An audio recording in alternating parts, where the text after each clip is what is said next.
Hey guys, yeah, back at the vintage door. I wanted to do a follow-up segment to show you the final product. So when we last left off, I had just put on the hinges and had the door successfully open and close. Well, what I'm doing now is, well, first off, securing the door jamb with much larger nails. So I've already done this side. And then installing some trim, or maybe they call this a door stop. Not quite sure, but it's something for the door to rest against when it's closed. So this will go all around the perimeter, and you see it's a much nicer, cleaner look than just ragged opening. And I am mitering it, that's the right term, across the top, something like that. Not the fanciest molding by any means, but it was inexpensive and readily available, so that's what I went with. And I'm tacking it in with these little wire brads here. So when it came time to do the other side, I'd kind of been on the fence about making this door fit a little bit tighter so that the hardware would latch better.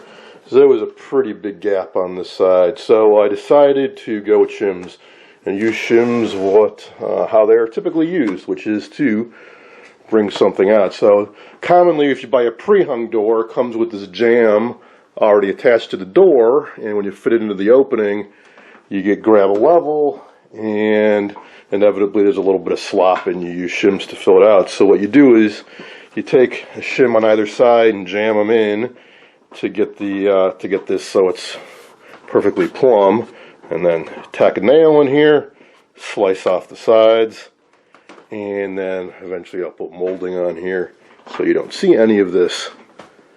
This side is not load bearing or anything, so it doesn't need to be as robust as this side, which has the hinges mounted on it. Speaking of hinges, a number of you commented about the hinges not being set in deep enough, that the barrel should be flush with the door and the jamb. Well, it pretty much is with the jamb, but the door, well, it was already mortised out and already had holes, and two of them lined up perfectly, the other two almost.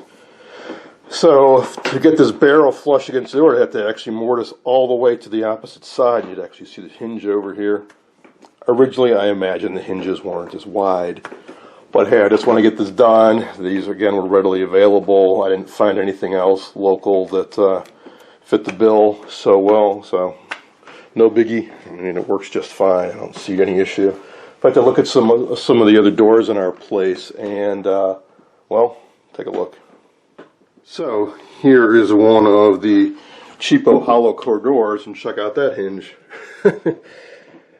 Quite a bit ways away from the door and the jamb, so I'm not the only one.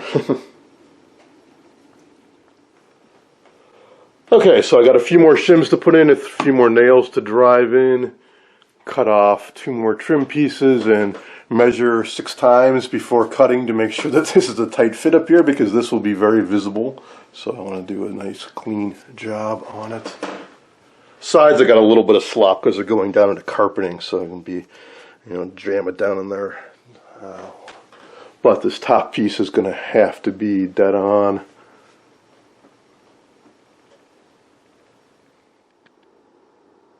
Here's one of our other doors to give you an idea of what I was going for. This molding is slightly different, but similar idea. 45-degree angle up here.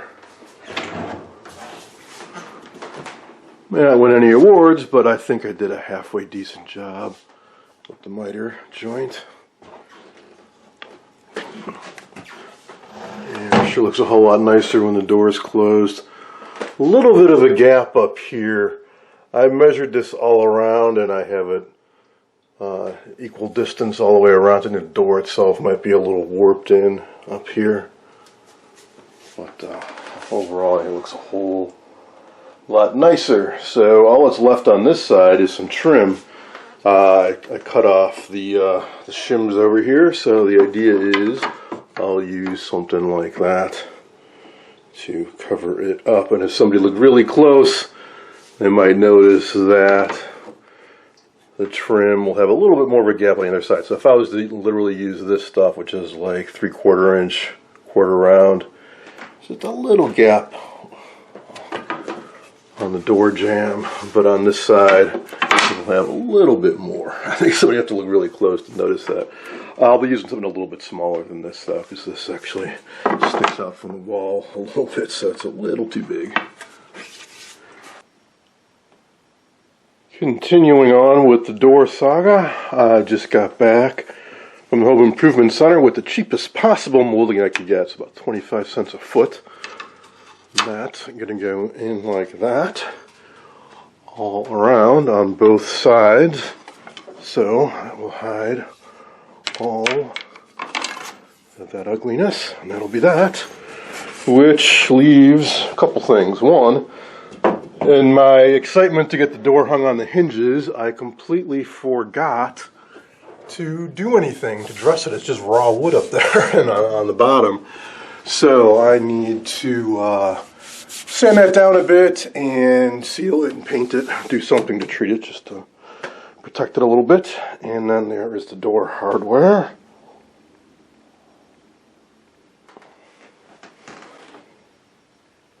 I also got a good tip about the hinges.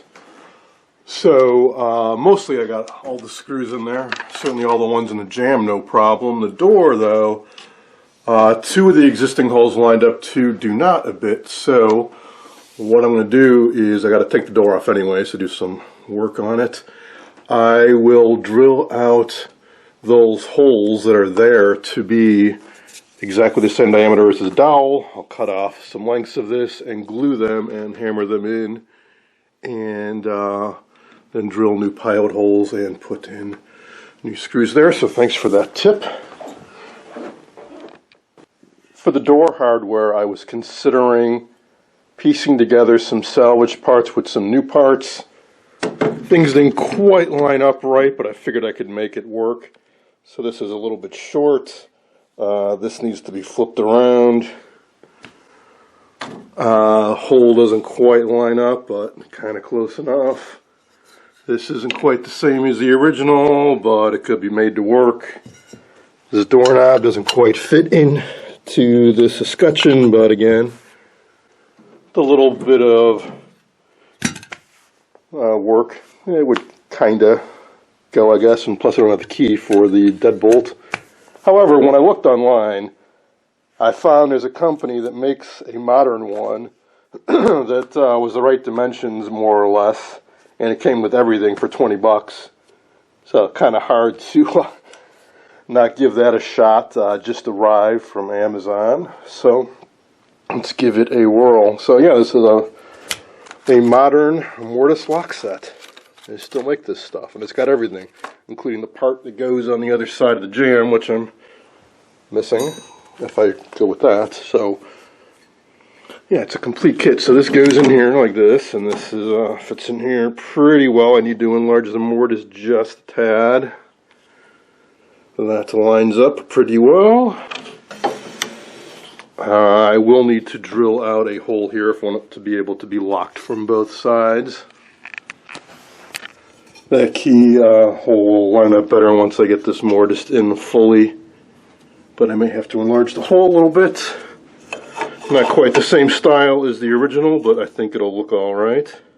So you get two of these, one for each side. You get the doorknob, you get this, you get two skeleton keys, and all the screws.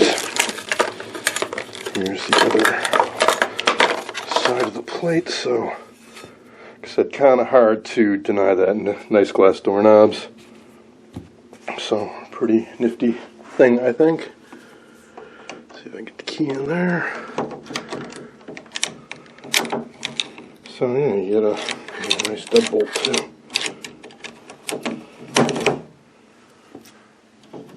So, almost done.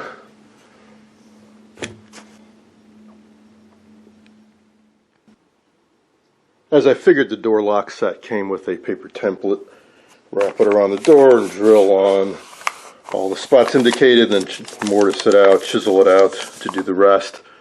So most of this is already done. I just needed to drill and then chisel out this area so I can put a key lock through on either side.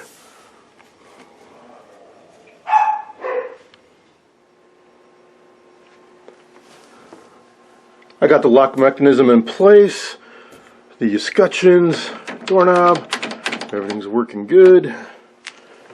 Last bit to do is put in the spit. So I could tell pretty easily from where I was marking on the wall, plus I measured to make sure I got this exactly right. And traced out the openings, went over them with the utility knife to score them, and now I'm going to drill out the insides of the Fastener bit. Sorry about the terrible camera work there. So, a couple passes with this, and then chisel out the remaining bit. Fastener bits, Forstner bits, not exactly sure how you say it, are a little bit different than usual bits in that they make nice, neat holes when you drill in. They don't have a conical end. They got a little bit of a point inside, but otherwise it makes a flat hole. Nice for doing stuff like this.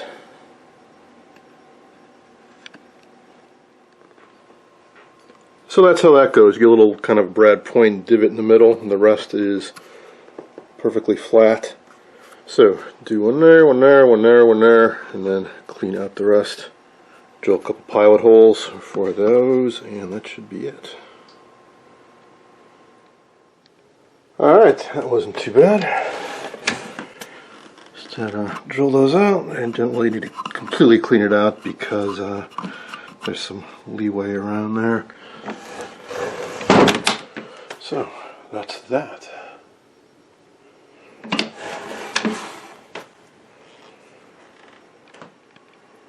And for a final touch, I just put some trim around the door, and that's that. So it covers up all where I did the shims and all that. You never know that there was a gap behind there. So, well, probably in the spring, get some putty, fill in all the recessed finish nails, and paint this whole thing. But for now, that is going to be it. Hope you enjoyed this little update on the vintage door project, and that will probably be it for home improvement projects for a while. All electronics for the next few months at least, I promise.